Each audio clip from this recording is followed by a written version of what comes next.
Are you looking at to get humanitarian assistance to Venezuela? Yeah, I had a very good talk with President Putin, probably over an hour, and we talked about many things. Venezuela was one of the topics, and he is not looking at all to get involved in Venezuela, other than he'd like to see something positive happen for Venezuela.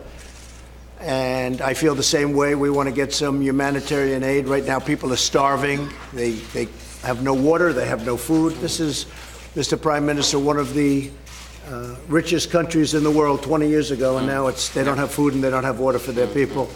So we want to help on a humanitarian basis. And I thought it was a very positive conversation I had with President Putin on Venezuela. Phil, the president was on the phone today for more than an hour with Vladimir Putin, and he said, the president says Putin is not looking at all, I'm quoting the president now, not looking at all to get involved in Venezuela. But that totally contradicts what his Secretary of State, Mike Pompeo, told me here in the Situation Room earlier in the week. Listen to this. He had an airplane on the tarmac. He was ready to leave this morning, as we understand it, and the Russians indicated he should stay. We think the situation remains incredibly fluid. I just want you to elaborate, Mr. Secretary, on what you said earlier, that he was apparently ready to leave, head off to the airport, Maduro, but the Russians talked him out of that. Is that right? That's right. So you blame Russia for the violence right now? He was headed for Havana. That certainly sounds 180 degrees different than what we heard from the president today.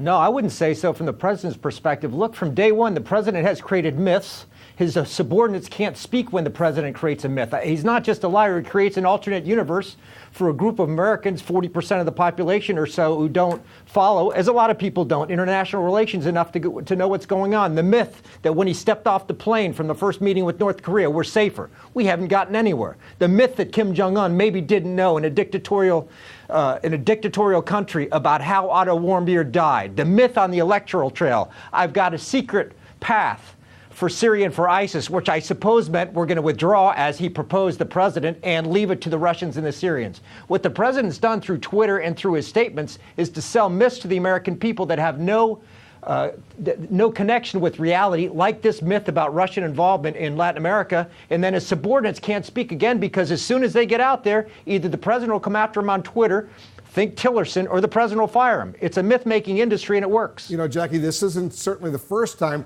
that the president seems to take Russia or Putin's word over the word of his intelligence community or his top officials. Well, it's a path of least resistance. The president doesn't think that, picking a fight with Vladimir Putin is worth it, particularly because anytime he talks about Putin, it ends up talking about, Russian collusion, no collusion.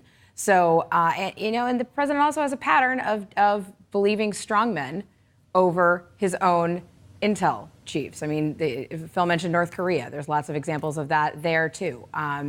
So it's just, we just see this play out again and again. But Elena, it keeps playing out with Russia and Putin more than anything else. Of course it does. And I was speaking with Rudy Giuliani earlier today, and he said, that's fine. If you actually think that Russia did something wrong, that Putin did something wrong, let Mueller come forward and talk about that. I think Senator Lindsey Graham's letter was a perfect example of that, saying if Barr has in fact represented what Mueller is saying, let him come forward and clarify to the public the extent of the threat of Russia.